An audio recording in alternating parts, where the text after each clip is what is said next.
G'day viewers, well I got called to a service call today, fix up an old HMV early 1960s radiogram record player. And for fixing that up and getting the record player working for the customer, I got the record player working so well, they were very pleased with my service and they gave me this as a gift. How good's that as a thank you gift? What a beast. I think Wayne Boombox Deluxe has one of these. It's got the original Boombox cord to it too. Kawasaki. It was a bit dirty, a bit rough, but it should clean up alright. It's a VZ 2000X model, made in Japan by Sharp. Yeah, that needs a bit of a clean. It had a lot of mud stuff though. It was in a shed the previous time I got it for nothing, and that person, that the original owner of this, was going to throw it in the bin, take it to the tip. I go, no, thank God it didn't go to the tip. That would have been a real shame. It was a good saying, this was a good gift. A good thank you gift for fixing up my customer's record player. Internal and external speakers. Wow. It all works, everything functions quite fine.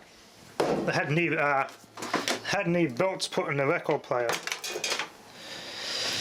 It's bloody heavy, this thing's a tank. And a real valuable boombox. It's got the odd broken buttons, apparently this is common. I can get these, but the only place I can find them is Russia. It's a place in Russia that still make them.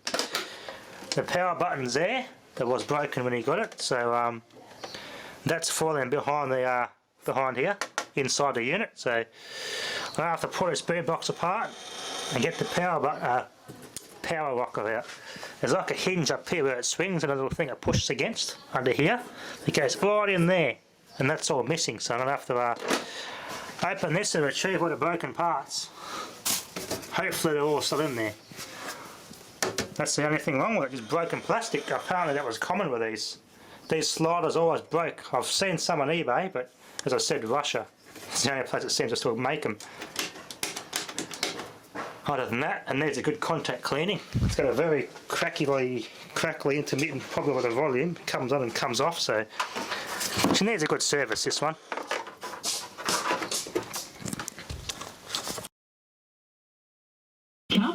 Snake color works. What I gotta fix up. That's AM now.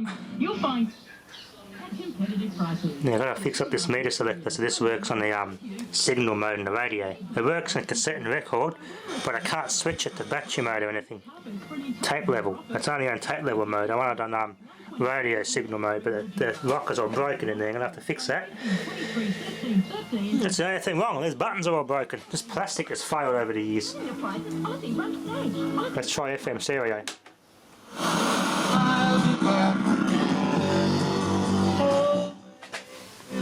Not working, that speaker. Got some dirty controls.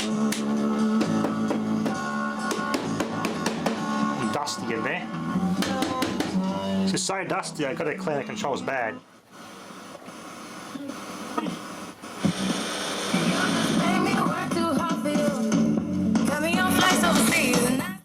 Before I finish copyright. Yeah, that's how dirty the controls are. I've only got this speaker working, but that speaker does work.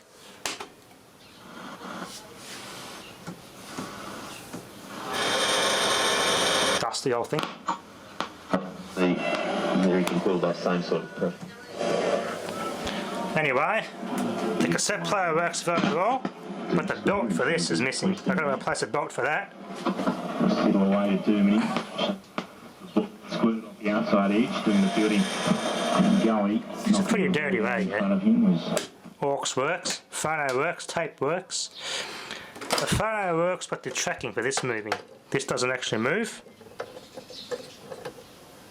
So I've really got to clean up the mechanism inside here. So these things don't actually move along the record. Both of them are actually kind of stuck.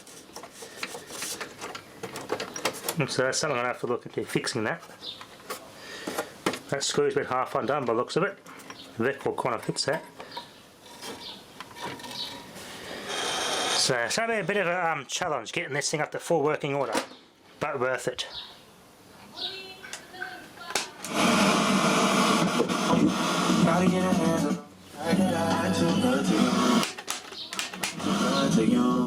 You take my love for granted.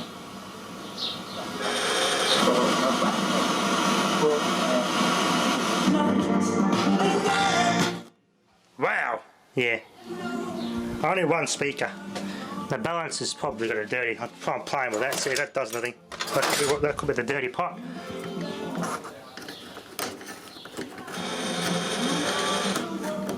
Alright, time to pull this thing apart. It needs a really good service. But other than that, it works good. Dirty controls. This thing is filthy. Anyway, let's get this thing apart. This is going to be the challenging part. Okay, viewers, here's inside this device. The record player comes out separately. That's a well-made bit of kit. Yeah, very dirty. Here's a power button. The little pivots are broken off this.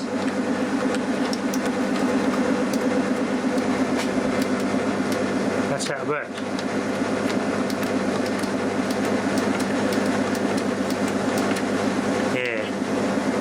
Fix that, the pivots are completely sheared off that. Unbelievable. Snapped off very easily. The internal external speaker selector. And there's a power supply there, nice big rectifier, big transformer. There's a tap setting on it to select between 240 and 120 volts. And there's a big relay in here somewhere. A speaker relay, which clicks the speakers on and off when I plug it in and turn it off. Well, that's got a dirty contact on it, and now both speakers work and sometimes one speaker works, so get to this top half. It's a challenge to get this thing apart, I tell you. I've got all the screws I could undo. I still can't undo it anymore. What a nightmare to undo this thing, I tell you. Gotta get under there and fix all those broken buttons up and clean all the contacts or place the belt in that counter. I did read that this is a nightmare to pull apart and put back together, unfortunately, but she's got to be working properly. Alright, well, I've got that working. This doesn't actually stay on. It needs something inside the lever to go in here to click it. That holds it. So that lever had something that clicked inside here to hold it in place. After there's a cut zip tie to hold that signal meter switch on. What a mess up. Pretty crap had a late circuit out there. I mean, they could have designed it better for service. Bloody hell, what a pain in the ass. The dial that works. Both speakers work now. Bass and treble up flat out. So to change this belt, I left this up, but I can feed it on there on that pulley and on that little thing there. That's the original belt there, so that's going to be a bit of a challenge to get to stay on this pulley here. So it's not as hard as I thought, but how this comes apart, I don't know. This comes out. Now let's go with all these buttons. All these buttons are just levers that pivot. So it's a nightmare. How to pull this front part off, it's an absolute nightmare. But I think I found all the broken pieces inside it. There's a little couple of buttons here that click, little solenoids. You want a record player.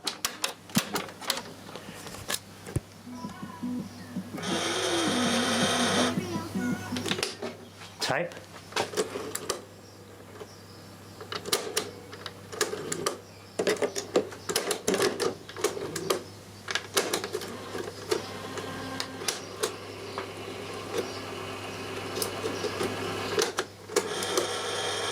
Yep, plays alright. Just got to get that tape counter belt put on.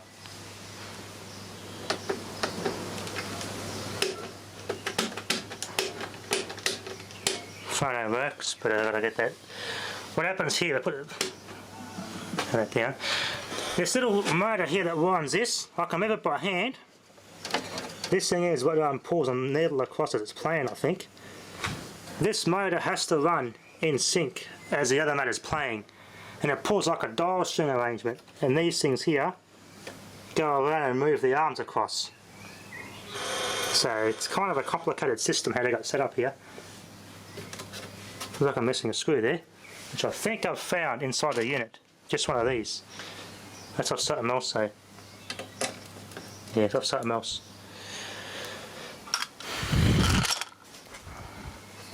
It's a complicated system what they've done in here. So I've just got to do a lot of cleaning. Oh, I know where that goes. It goes in there. It's a roller. One of those rollers. Aha! It came off there. Oh, I can fix that easy. But both the needles are intact and clean. You just got to get the dial cord assembly in here to work. It's like a dial cord assembly that slides them across. But yes, it's pretty good. I've got to give it a good clean. I'm going to get some rags to start cleaning this before I start. How to get this front part panel off so I can clean behind there and service the belt, I have no idea. That is a nightmare. If I can get one of these switches to go here, and then one of these will front it away, if I can make a pivot to go on here, that'd be great. Because the pivot's completely broken off, I've got to screw it on from the back.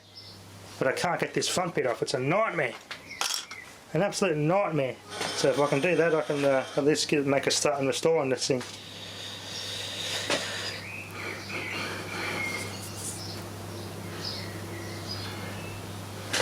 Anyway, viewers, I get in there. Let's start doing some cleaning. Shut this up for a bit. Alright. There. Can't change the speeds. Yeah. Needs a bit of work. Yeah, it must be stuck. The cord's stuck somewhere. You can't change speeds.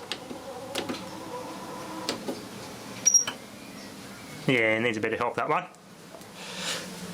More pulling apart and lubrication, I think, to get that dial string sort of mechanism working there. Cassette player works really well. Get an Australian core. I core this off vinyl. Oh, my other Toshiba SM200 music center there I've got. Good to know that records at the right speed. After a good restoration, this thing's playing back at the right speed too. Wow. Works really well.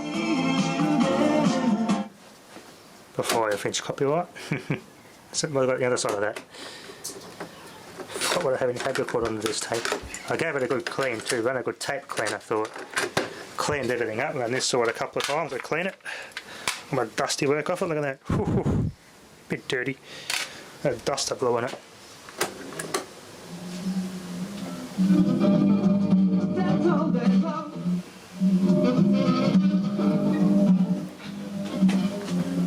Not what sort of tape that is, I don't know if it's sort of chrome oxide or whatever it is. Probably why it sounds crappy on that side, but it's the way I recorded it.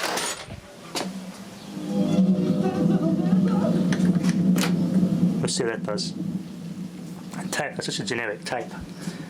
Came from Woolworths years ago. No. Might just be a normal tape then. Normally if it's a chrome oxide to get different changes in the sound and it'll sound like crap if I start playing with that. Guess just a normal everyday tape. I remember buying those at Woolworths in the year 2000. Man, I love these things, recording radio and these tapes flat out back in the day. Well, the cassette player works really good. Just got to get this arrangement here working in a speed selector. Well, that dust isn't doing it any good either, so look at that, dusty. I've pulled the lenses off, cleaned them up, gave it a good clean, went with the spirits and polished it all up. Looks a lot better now. Paint brushed it and air compressor and just slowly blowing the dust stuff out. Cleaned that behind there up. Damn, this thing was dirty. It's just coming along quite well. Here's a challenging part, getting this working properly now. It does work a bit better on the 33, the large 12-inch records. We'll try a 12-inch record. You see this is move the needle a bit. Doesn't actually want to advance. If it moves like that, I can do that. That bit works. But the actual that makes it move sideways. The track and play on the record doesn't work.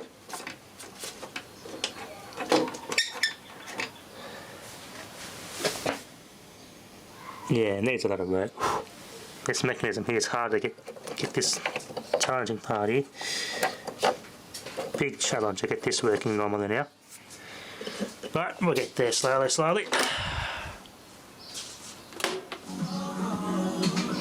Anyway, that'll be enough for now. This is going to be a long-term project, I think. A challenge. If I can get some of these, they'd be bloody nice. And that button. Anyway, viewers, this is a big long-term project for me. A bloody nice score. He is a bloody beast. It must weigh at least bloody 15 kilos. Man, it's heavy. Oh, Japanese quality. Maybe later on, when I get this thing fixed, I'll check the external speakers on it. Could use RCA connectors there. Got a line in. Beautiful. Anyway, viewers, turn it off. Little finger. That'll be enough for now. Thanks for watching.